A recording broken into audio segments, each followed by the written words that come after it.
How's it going, guys, and welcome back to another EAS Endec review video. I'm joined by these people. Hello. Say your names. Watershed. I'm John, as in you should know me. I'm just Yep. John. You guys know John already.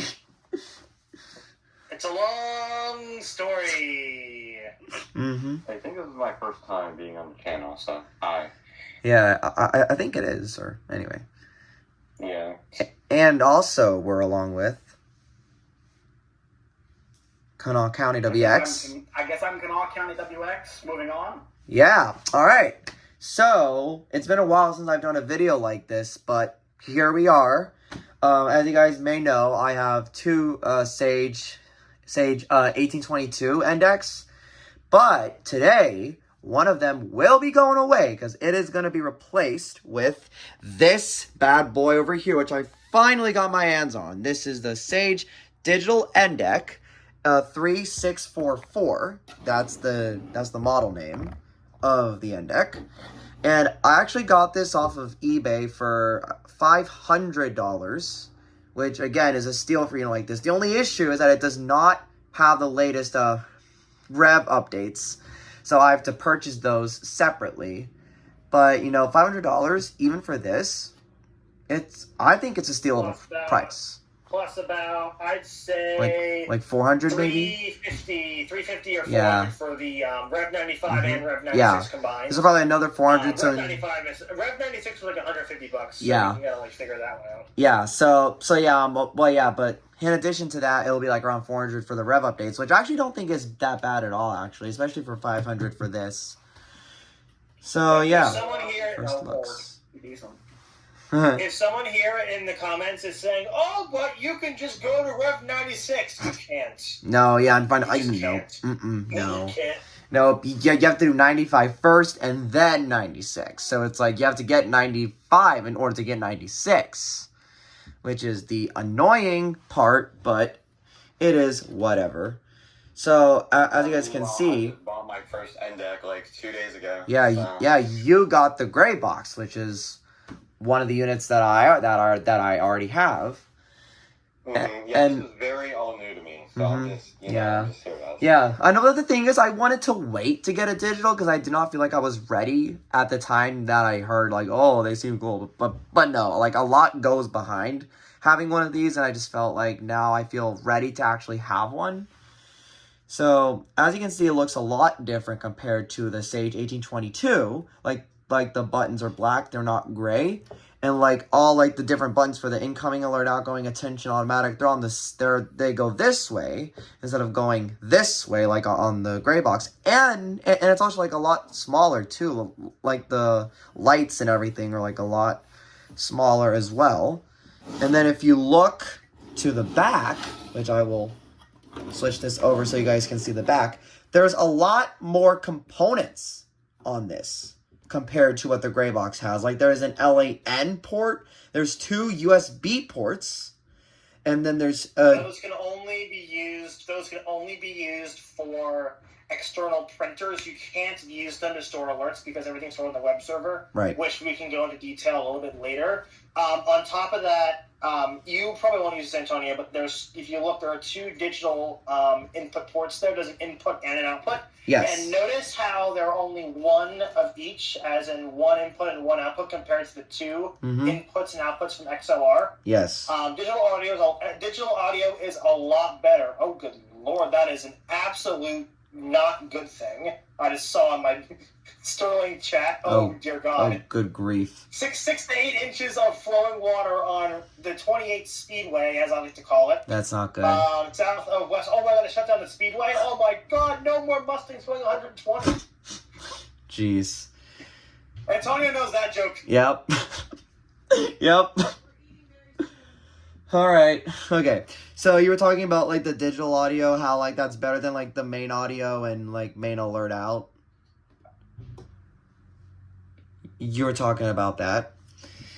Yeah, they're different because digital audio is a lot more common in radio applications, especially for like big stations. They'll use the digital. Now, obviously, compared to XLR, if you have digital, there's a lot more settings for it. Yeah. Sage has a whole article about digital audio, which is because it's a whole... It's a different beast, what I'm trying to say, because it's a lot more complicated, it's more complex. Yeah. Although I probably wouldn't use it, I would probably just still use the main audio in and main alert out. I'll probably just stick to using these ones here on the back. Does anyone who runs a station even use the AES audio or anything? Or I really don't know. Yeah, I mean, I can't answer that question myself. Okay. Because I know AES equipment is expensive because it's still contemporary. Yeah. Okay, and then also some other differences that the blue box has compared to the gray box is that instead of 15 volts, it is 19 volts to power this unit. And also the on-off switch is different. It's like, it actually looks different as well compared to what is on the gray box. So now that we've done a little bit like, what are the features? What does it look like? I think it's now time to actually turn this thing on and see what it's all about. So let's turn it on. And I know you guys can't really see it, but I'm showing it to, my phone here. It'll say the version number on there, I think. Yeah, well, it says booting, and then loading FPGA, and then it says that's loaded. Loading DSP. It does the self-check too, like the rest of the stages. Yes. Yeah, it's just it has a much more, complex setup. Starting web server, but I don't have one yet. So yeah. That's true. Yeah, I mean, it's probably the old web server that the previous station had. Are you using the Ethernet on your computer right now? No. You can forward your Ethernet connection from your computer to your digital if you really have to. But Lightning. I personally would not recommend because it's prone to failing. Yeah. But if you need to, you can do that for a quick demo of web server capabilities. But ooh, jolly. If you can't do it, I don't recommend it. I just got a lightning alert on my phone.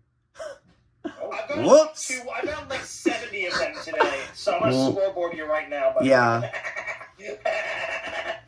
Okay, so the self setup is done, and now we're back to the menu here. I'm actually just gonna send a weekly because I'm curious to see which station this came from. Now, obviously, you won't hear any sound because the terminal blocks are not set up yet, but it's sending the weekly, and it's. Where'd you get it from? Let's find out. I will give you information if I know it. Okay. A broadcast station cable system has issued required weekly test for East Lafayette, Louisiana and Lafayette, Louisiana, beginning at 5:17 p.m. ending at 6:17 p.m. KJCB. That's the station I got it from. KJCB? Yes. KJCB. That's the station that used this Endec before me. So you said KC? Yes, KCJB. Right. KCJB. That's the previous station. No, sorry. No, sorry. No, sorry, John. It's KJCB. KJCB. So KJCB. Hold on. KJCB. Hold on a second. I'm doing some off-camera research. Keep going. I'll come back to you in a minute. Okay, so KJCB is the station I got this from originally. While John's doing that, let's just change some things that are in here. Actually, I would recommend going through the filters. Yes. Actually, don't change any settings yet because when you connect to the web server, you can see all the previous alerts the station has sent, which is really helpful for figuring out what stations actually sent. Right. Don't screw with it too much because it's actually really interesting to see where these stations come from. Right. Alright, well, first thing I'll do is change the date and the time. That's the more easy part. You don't need to change the date and time. Well, it's on a Central Time. It's not on Eastern, so I have to change it to 2. It's gonna NTP when you connect to the internet anyway, so. Alright, so date and time. But yeah, it's currently on Central, not Eastern, so I have to make sure it's on Eastern. So 18. Okay. So there's that. Change the password. Yeah, I'm gonna change the password to the ones that I remember. because my other Sage has the same password that I'm putting in right now. Sage 4, 1, 2, 2, 1. Wow, and saying he doesn't use a password manager for his index. That's crazy, guys. Well, yeah, because I know what it is. I know the password to my index. I'm literally just remembering it because I'm like, oh, that's what I use for my 1822. Yeah, I know. So I'm just saying. yeah, because I literally know what it is. 7698. 769. Nice. 769. Okay. So You can't even put that in. all right, now I'll change the call sign to what it's gonna be. This is my new local index, so it's gonna be the WAHCPGH. So that's gonna be the new call sign for this one. And I just realized I messed that up. All right, and then we'll do slash PGH.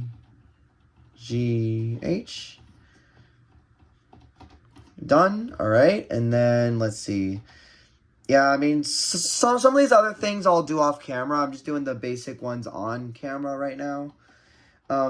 Yeah, and then as John said, I'm gonna take a look at the filters to see what they have on here.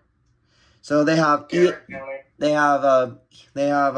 Heian, Harm T, Watch 39, whatever the fuck that means. Warning 48, whatever the fuck that means too. We're just making up things, bro. Warning 50, Warning 51, Warning 53, and then that's it. I know what they're doing. What? They put the priority level in the filter name. Oh, that explains it. Because I'm like, why are there numbers? On the digital were swapped from how they were on the... Because I'm like, what the fuck are the numbers doing there? Jeez, okay. Alright, let's see. Timed RWT. Enable timed RWT. It's going to be fixed one. It's going to be fixed. I'm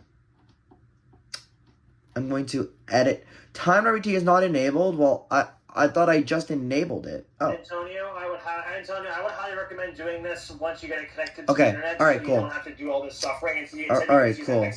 All right, cool. So I'd recommend just skip the setup. Yeah. Because I actually want when you do this, don't change anything. I want to actually see that settings file when you get it. All right, cool. All right, well, I think I'm pretty much just going to end this video here, I guess. I mean, there's nothing else I really need to do on camera. You said it was from KJCB, right? Yes, KJCB was the previous station, yes. It was, it was actually a Christian radio station, from 2011 onward. It was, it was originally KYWH. KYWH. I don't actually know why it has Louisiana FIPS codes, because it was mainly in, Minnesota. This station's actually based in Minnesota now. Wait, but why did they have Lafayette, Louisiana? I don't know. Maybe someone did it dumb. Oh God. When you look at this thing, well, I mean, past alerts, do let us know. Yeah, well, I mean, now that I gotta see that crap, man. This is why I love the digital, because it Yeah. just has the most random stuff in it sometimes. Yeah. Well, now that I think about it, the seller for this Endec did come from Lafayette, Louisiana. Oh, you think they might have changed the county on it just like as a test? Or Yeah. Maybe. I mean, they did say it was untested. So maybe they. That's probably why. Yeah, that's probably what. Yeah. Yeah, probably. Ooh, another lightning alert. Oh boy, but.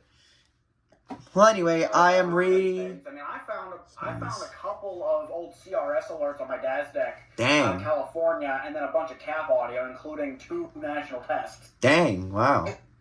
Well, All right. Well, I think with all of that being said, and doing most of the necessities on camera, I think that's going to be it for this video here. I have the correct date and time set, which is good. And yeah, guys, so that'll be it. Thank you guys for watching. Be sure to like, share, and subscribe. Ring that bell, as always. And once again, I was here along with... Watershed. John. Yes, just John. Yeah, County WX, Xander. All right. And with that being said, we're going to wrap this video here, and we'll catch you guys in the next one.